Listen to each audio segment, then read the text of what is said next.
Investment involves commitment of fund on the basis of proper inquiry and analysis. Your objective is to maximize return and your objective is also to minimize risk, which is not in case of gambling and speculation. In case of gambling and speculation, we take risk. Risk is not existing, but we take risk. We create risk.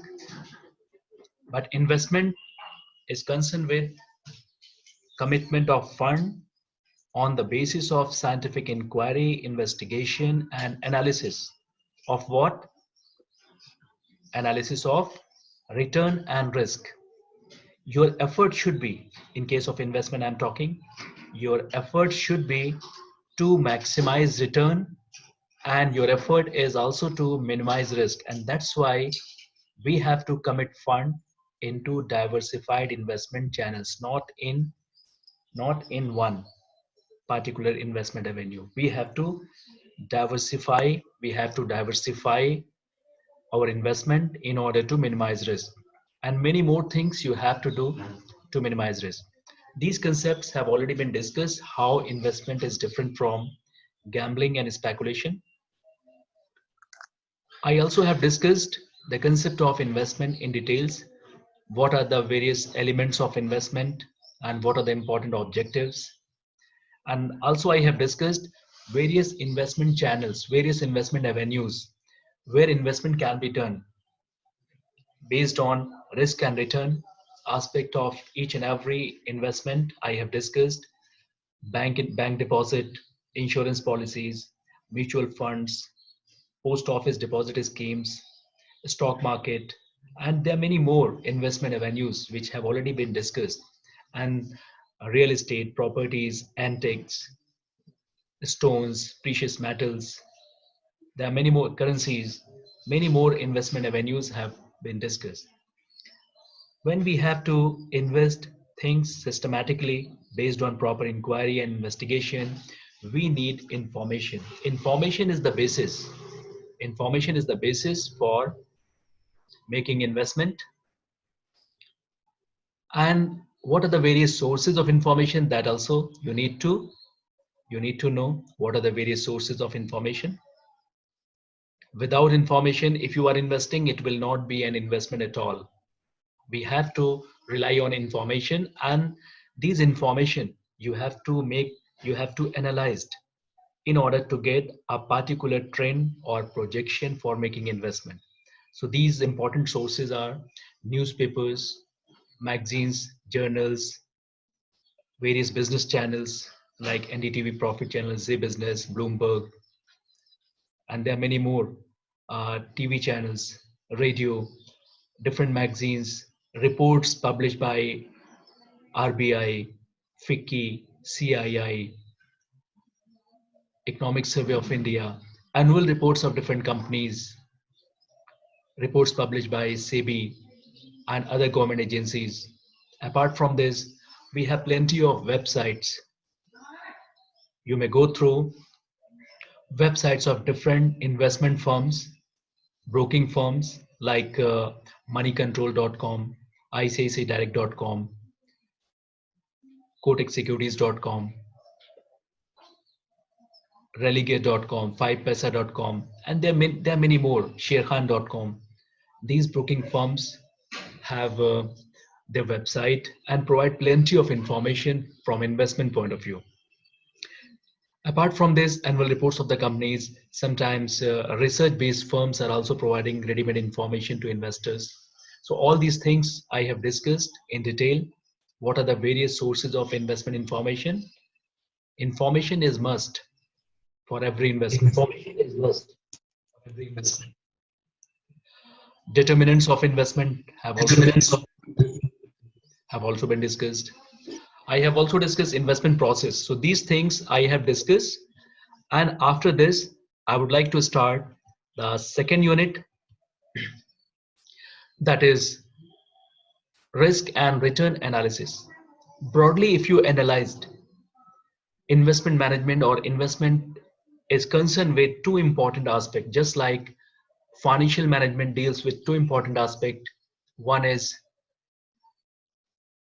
mobilization of fund, Another one is its effective utilization. So investment is a branch or is a part of financial management which broadly deals with two important aspects. One is how to maximize return and how to minimize risk. Whenever you are committing fund, your effort should be to maximize return and minimize risk. So second unit deals with risk and return analysis. So I will be discussing second unit. It is about study of risk and return. The more risk you will take, more reward, more return you are likely to get. The more risk you will take, more reward you are likely to get. And there's a proper theory. Profit is the reward of profit is the reward of risk taking. The more risk you will take, more return you are likely to get. So number of theories are there: risk taking theory, innovation theory. So the more risk you will take, more return you will get. And if you analyzed various investment channels with respect to their risk factor, you will find these are important investment avenues with the risk factor. If you have cash deposit, risk factor is almost zero. And if you go for fixed deposit or fixed interest bearing securities or government bonds, you have low degree of risk. And again, if you take some more risk, you are expecting more return, you have to go for mutual funds. And if you take some more risk and you are expecting more return, you have to go for share market. And if you are expecting very high degree of return, you have to take high degree of risk, then you have to go for derivatives, I think, which you have not studied, but some of the derivative instruments are option future. The same pyramid, the same pyramid can be shown in more elaborated way. The more return, if you are expecting more risk, you have to take.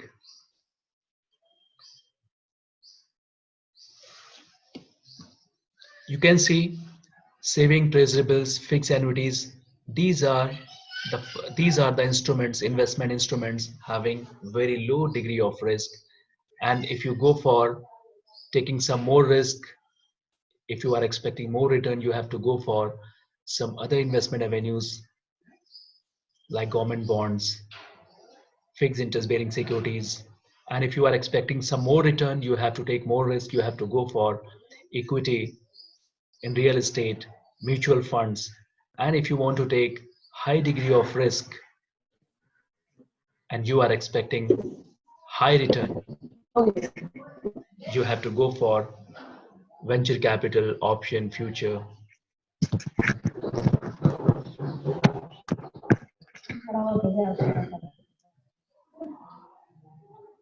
Uh, are you listening to me? My voice is clear to everyone? My voice is clear to everyone. If it is so, should I continue? Okay. Sachi, you replied yes. Okay. So should I continue, or if you have any question at this point of time, if you want to ask any question at this point of time. So what I want to say is, second unit deals with risk and return analysis. In this case, you have to study in detail the risk factor. So far, what you have learned about risk, you know from layman's point of view. What is risk from layman's point of view? Risk means an uncertainty which may cause loss to your return or loss to your investment. Only this much, I think, so far you have understanding about risk. But being an investment professional, if you want to make your career in this field, and if you want to be expert in this area, it also has numerical portion. Yes, I will be discussing, but let me discuss theoretical aspect first, then I will be coming to the numerical aspect. So risk factor you have to study in detail. Risk means uncertainty. What is uncertainty? Uncertainty means something you are not expecting, or uncertainty means high degree of variation, dispersion, which numerically can be shown as in the form of a standard deviation. So you are the student of commerce. You have to study statistics. As I told you in the class, why you have to study statistics? You are the student of commerce. The reason being, statistics will be used by you from business point of view. Each and every subject which you are studying is not the part of commerce, will be used in commerce in understanding the problems of business or giving solution to the problem of business. So statistics like standard deviation will help you in calculating risk factors, standard deviation, variance, probability. All these things which you have studied in statistics will help you in calculating risk factor. Normally return factor numerically can be expressed, but how to express risk factor numerically? It will be difficult for a layman. But you have knowledge of statistics, so statistics can be used to denote risk factor numerically. For example, you have two options, A and B. Listen this example carefully. You have two options. Option means you have to decide which one is better investment option. Option A, average return of last 5 years is 20%. Average return of last 5 years is 20%. And suppose numerically risk factor associated with this investment is 4. Risk factor associated with this investment is 4. Option B, average return of last 5 years is 25%, and numerically risk factor associated with this option is 10. Which one is better investment avenue? Option A, average return 20%, risk factor 4. Option B, average return 25%, risk factor 10. Which one is better investment option? Which one is better investment option?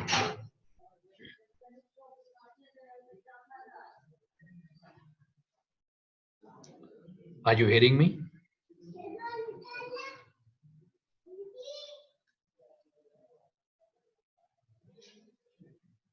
Yes, right. Naeem Ahmed, you replied first one. The reason being is right. Samreen Khan, you are right. Now, yes, everyone replied first. So yes, it is correct. The reason being, you could easily decide. You could easily decide because risk factor was numerically expressed. But what about a layman? A layman, do you think a layman can express risk factor numerically? No, it's very difficult. So you have to study risk factor in detail so that you could express risk factor numerically. Then decision making will be easy. So I'm continuing with the slide.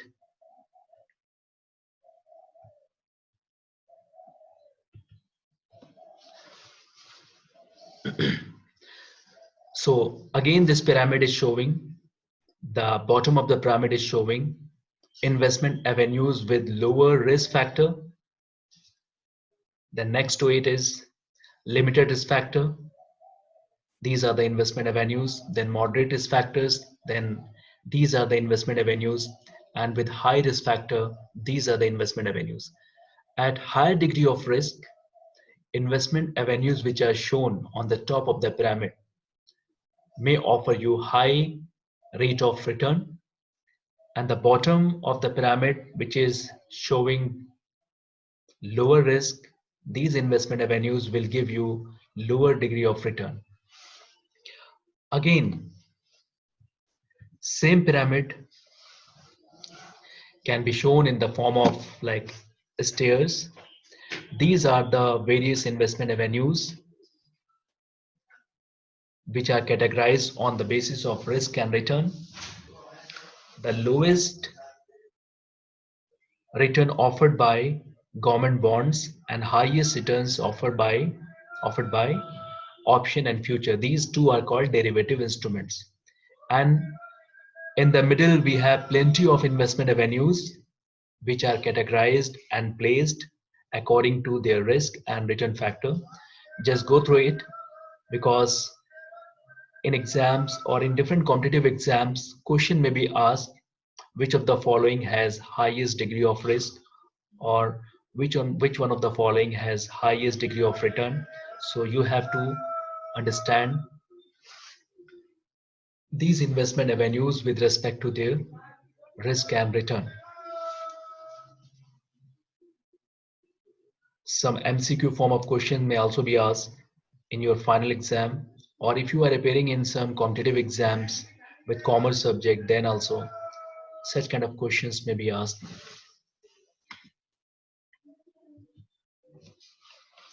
Again, same pyramid is discussed from different angle. If you see the investment avenues which are shown at the bottom of the pyramid, these are not actually investment tools, though we call it investment tools, but these are saving tools. Why? Why do we call it saving tool, not investment tool? Investment always requires some analysis, some inquiry, some investigation to maximize return and minimize risk. But a layman is not having knowledge of investment, and that's why they behave like herd of sheep. They go to banks where most of the people are going. They have certificate of deposits or saving accounts or bank FD. So these are saving tools, and these investment avenues or saving tools will not offer you more than 7 or 8% return. If you want to maximize your return, you have to think, you have to analyze, you have to investigate.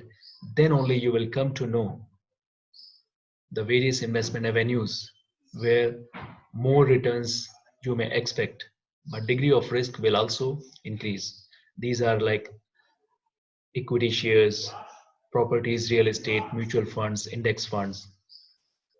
And again, if you see investment avenues at the top of the pyramid, then these investment avenues will offer you high degree of return, again which cannot be said as investment tool. These are called speculative tools. Speculation is for short term.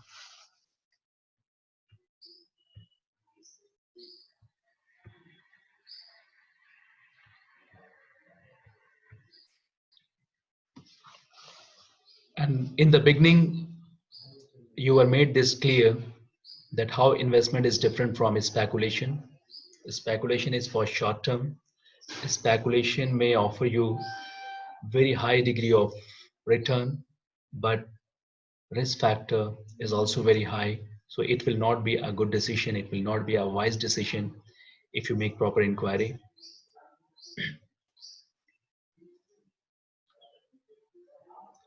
So you have to go in investment, you have to go for investment tools, not saving, not speculation. Speculation is not investment, and even saving tools are also not investment, as these saving tools doesn't need any kind of inquiry investigation.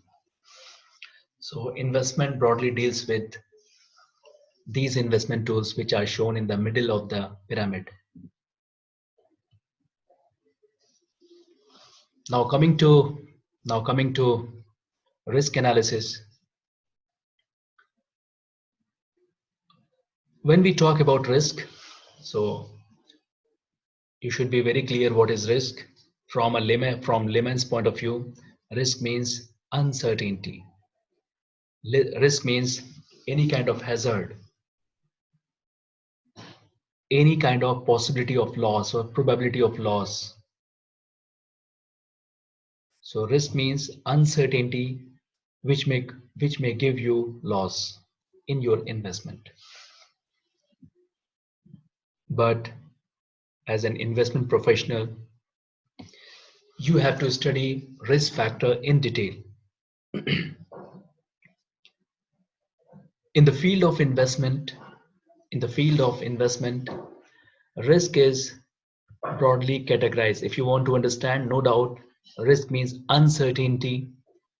Sometimes uncertainty may be of different nature. Somebody asked, Mr. Lalit, you asked futures and option. Futures and option, okay.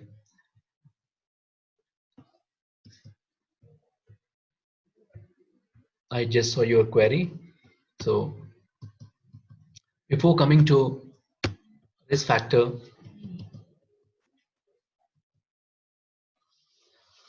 your question was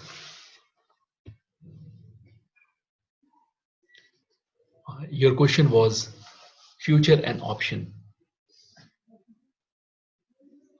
See, in 1973, some new financial instruments came into existence, and these financial instruments are dry product. These are not original product. These are dry product, and these two products are called derivative financial instruments. If somebody asks you what is financial derivatives, then your reply should be option and future are derivative instruments. Why do we call it derivative instruments? Because their value is derived from underlying asset. Underlying asset. Actually, there are two types of market. One is called cash market. Another one is derivative market or future market. In case of cash market, you go to market, for example, you want to buy gold, you have to pay cash and you may have gold.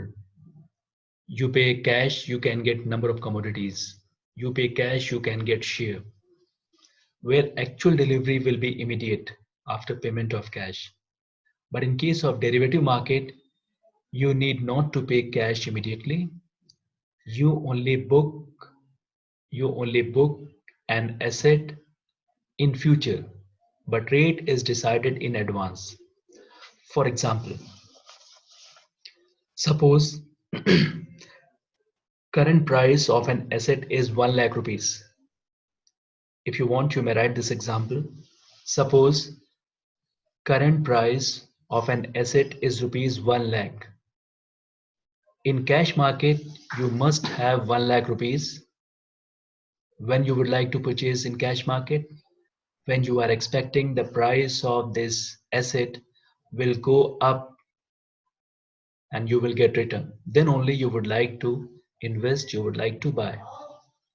But for that, you need to have 1 lakh rupees. Suppose the value of the asset, which is currently at 1 lakh, you are expecting its price will be 1 lakh 20,000 after 3 months. 1 lakh 20,000 after 3 months. So you must have 1 lakh rupees, and after 3 months, you may and may not get return, subject to change in the price.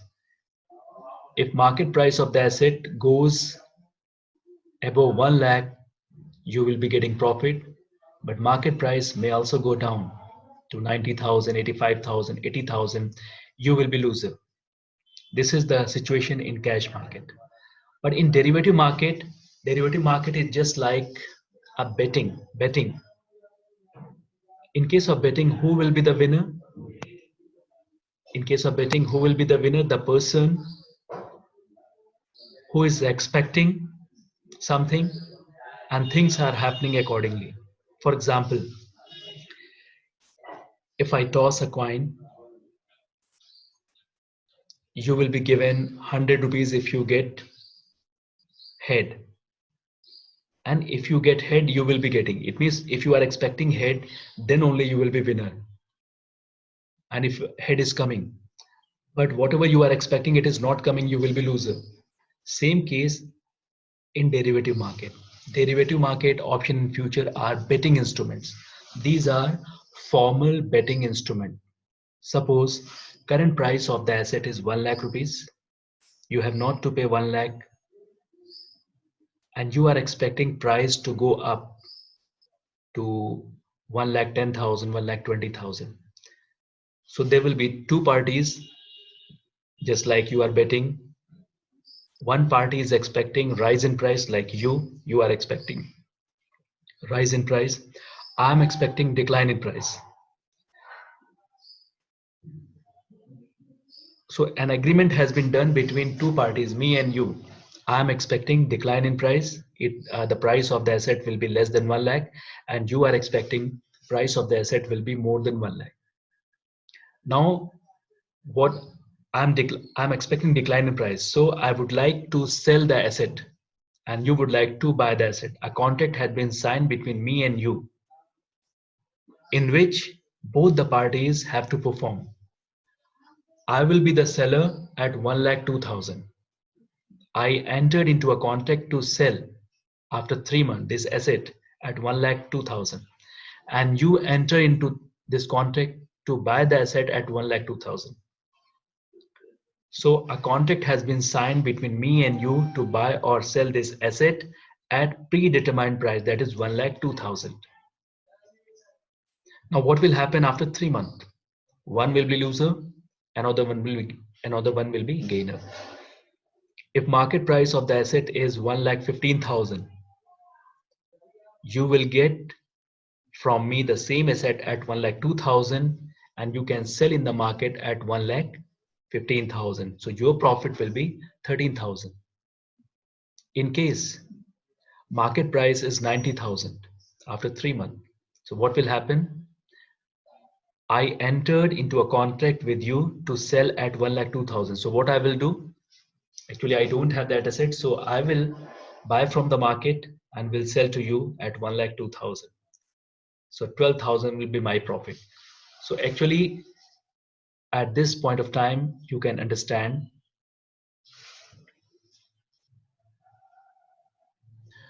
At this point of time, you can understand option and future are the betting instruments or speculative instruments. These are not investment instruments. These are speculative investment.